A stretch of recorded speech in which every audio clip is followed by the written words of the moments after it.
Fictional characters have a unique power to captivate us, from the charm of animated icons to the grit of cinematic anti-heroes. They evoke laughter, tears, and awe. But what happens when admiration turns into obsession, and a fictional character becomes the blueprint for real-world atrocities? This exploration delves into the chilling cases of individuals who claimed inspiration from books, movies, and TV shows to commit heinous crimes, often blaming their actions on the stories they consumed. Let's unpack these unsettling stories and ask, can fiction really drive someone to murder? Or is it just a convenient excuse? Mark Twitchell wasn't your typical Dexter fan. This Canadian filmmaker didn't just binge watch the show about a vigilante serial killer. He wanted to embody Dexter Morgan's double life.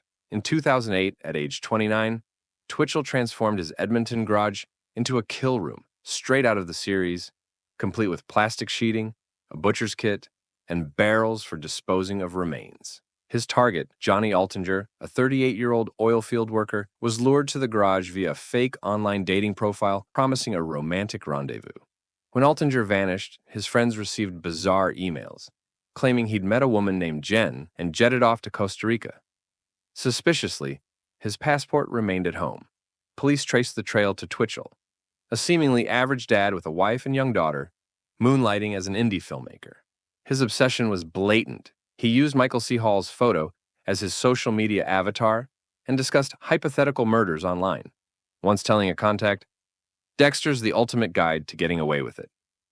A deleted file on his computer, ominously titled Serial Killer Diary, chronicled his descent into murder, while bloodstains and a human tooth fragment in the garage sealed his guilt. Twitchell's defense, that it was all a stunt for a film project called Multi-Angle Psychosis, fell flat.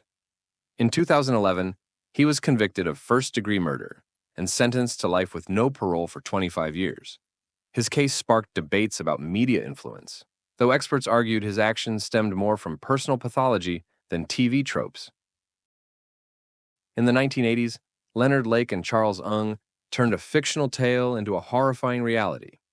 Inspired by John Fowles' 1963 novel The Collector, which depicts a loner kidnapping a woman to win her love, the duo built a concrete bunker on Lake's remote California property. Dubbed Operation Miranda after the novel's captive, their plan was far darker than fiction. Lake, a survivalist fixated on apocalyptic scenarios, and Ng, a former Marine with a troubled past, created a torture chamber equipped with hidden rooms, two-way mirrors, and a chilling rulebook for their M-ladies. Absolute obedience, silence unless spoken to, and servitude. Their crimes, captured on videotapes showing terrified victims, were unspeakable. The pair's downfall began with Ng's clumsy shoplifting attempt at a hardware store, which led police to their lair. Lake, arrested with a stolen car, swallowed a cyanide pill and died days later. A search of the property uncovered over 40 pounds of human bone fragments, linking them to at least 11 murders, though estimates suggest up to 25 victims. Ng, extradited after fleeing to Canada, was convicted and remains on death row. The case raised questions about how a literary thriller could be misread as a manual, with psychologists pointing to the duo's pre-existing sociopathy as the true driver. Linda and Patrick Duffy were a couple who loved playful antics, often quoting Looney Tunes characters like Bugs Bunny and Elmer Fudd to spice up their relationship. But in April 2007, their games turned deadly. Linda shot Patrick twice in the head with his revolver, claiming it was a tragic accident rooted in their cartoon-inspired banter. She told police they were fooling around when she mimicked Elmer Fudd's voice, saying, "No more bullets," believing the gun was unloaded. She then fan-fired the weapon, a technique requiring rapid hammer pulls, while holding the trigger, a skill she insisted she lacked. Forensic evidence told a darker story. Patrick was shot at close range, possibly while asleep, and blood patterns suggested Linda stood inches away for the second shot. Yet she was inexplicably clean. Her claim of never firing a gun before was debunked by experts, who noted fan-firing a double-action revolver is nearly impossible for a novice. Linda later recalled practicing the technique with Patrick for years, a detail suspiciously absent initially. Convicted of murder, She received 40 years to life. The case highlighted how absurd defenses can mask calculated intent, with media critics questioning whether cartoon culture trivialized her excuse. In February 1993, two 10-year-old boys, John Venables and Robert Thompson, committed one of Britain's most shocking crimes. Instead of attending school, they roamed a Liverpool shopping mall, stealing candy, batteries, and a can of blue paint. Their day took a sinister turn when they abducted 2-year-old James Bulger from a butcher shop while his mother paid. CCTV footage captured them, leading the toddler away, beginning a 2-mile trek across the city. At a railway line near Walton Park Cemetery, they subjected James to hours of torture, splashing blue paint in his eyes, beating him with bricks, and dropping a 22-pound metal slab on him. His body, left on the tracks, was severed by a train.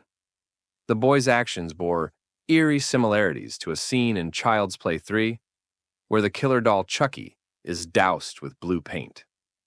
Convicted of murder, they were detained until age 18 and released with new identities in 2001.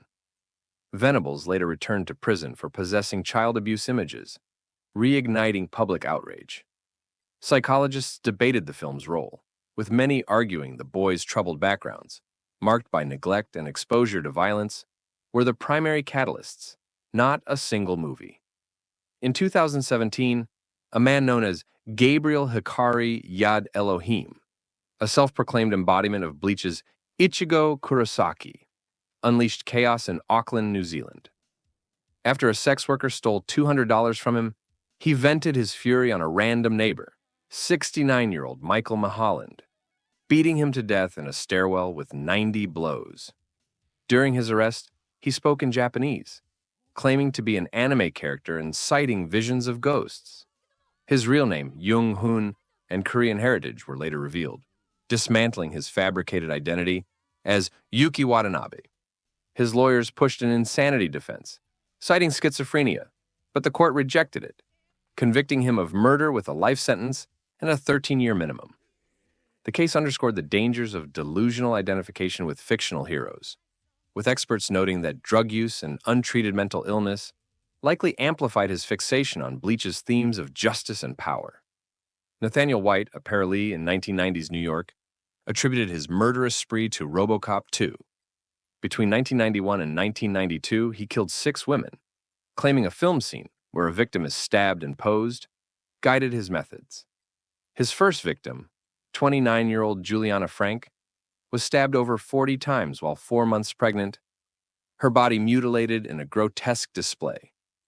White's victims included a 14-year-old girl and a mother of 3, each killed with chilling precision. Arrested in 1992, he received 150 years to life. While he insisted the movie was to blame, psychologists pointed to his history of violence and lack of empathy as the root causes. The case fueled 1990s debates about violent media, though studies showed no direct causal link for most viewers. At 16, Stephen Miles, an autistic teen from England, took his Dexter obsession to horrifying extremes. In 2014, he murdered Elizabeth Thomas, a 17-year-old friend who had defended him against bullies. Calling her his project, Miles stabbed her in his family's flat, then dismembered her body using tools from his father's tree surgery business, wrapping the parts in plastic and bin bags.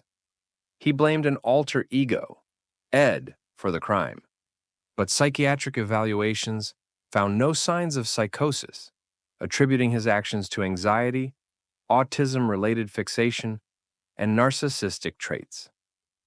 Sentenced to life with a 25-year minimum, Miles' case highlighted the risks of media over-identification in vulnerable individuals, though experts emphasized his premeditation over external influence. Matthew Tinling, a drug-addicted resident of a London homeless shelter, drew inspiration from Saw 6's brutal traps. In 2012, he tortured and killed his roommate, Richard Hamilton, a disabled former soldier, to steal his disability payments for crack cocaine. Mimicking a film scene where Jigsaw targets the spinal cord, Tinling stabbed Hamilton 17 times and attempted to sever his spine. After withdrawing 240 pounds, he was arrested, with the Saw DVD among his possessions. His violent outbursts in prison extended his sentence, barring parole until 2062. The case reignited discussions about gore-heavy franchises, but criminologists argued Tinling's drug dependency and desperation were the true drivers. Daniel Gonzalez, a 24-year-old unemployed gamer, dreamed of fame as a serial killer, idolizing a nightmare on Elm Street's Freddy Krueger. In 2004, he embarked on a stabbing spree across England, killing 4 people and attempting 2 more murders. At one point, he donned a hockey mask like Friday the 13th's Jason Voorhees. His mother had begged for mental health intervention, warning authorities of his deteriorating state. A letter he wrote under the alias Zippy boasted of his crimes and desire for notoriety. Convicted with 6 life sentences, Gonzalez died by suicide in prison in 2007 using a broken CD. His case exposed systemic failures in mental health care, with the Krueger fixation seen as a symptom of deeper, untreated issues. Thierry Girardin, a 24-year-old Belgian truck driver, seemed unremarkable until 2001, when his obsession with Scream turned deadly. On what would have been 16-year-old Alison Cambier's 16th birthday, he invited her to his home under the pretense of swapping videotapes. When she rejected his advances, Girardin donned a ghost face mask and stabbed her 30 times, later placing a rose in her hand in a twisted gesture. He confessed immediately to his father and a co-worker, admitting the film inspired his plan.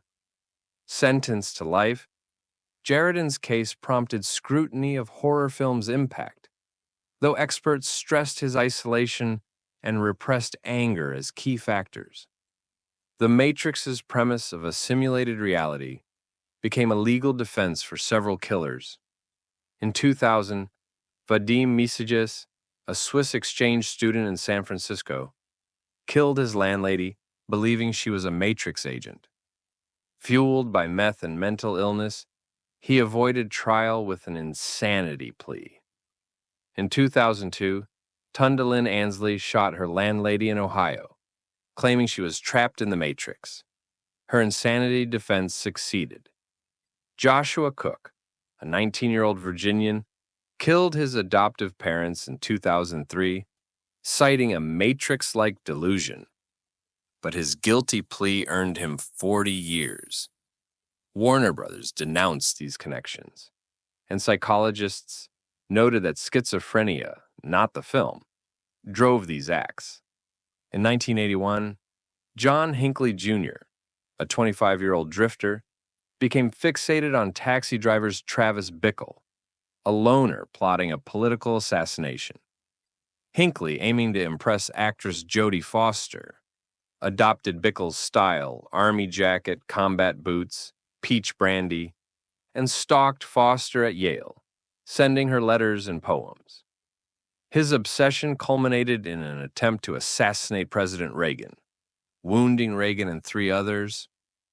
Found not guilty by reason of insanity, Hinckley spent 35 years in a psychiatric hospital, released in 2016.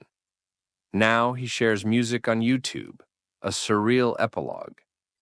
His case set a precedent for media-related defenses, though his documented mental illness was the core issue. This chilling journey through fiction-inspired crimes reveals the complex interplay of mind, media, and motive. If this gripped you, smash that like button. Hopefully, I've earned your subscription with this deep dive. Drop your thoughts. Can stories push someone over the edge? Or is it all an excuse? I'll catch you in the next video. Stay curious, stay safe.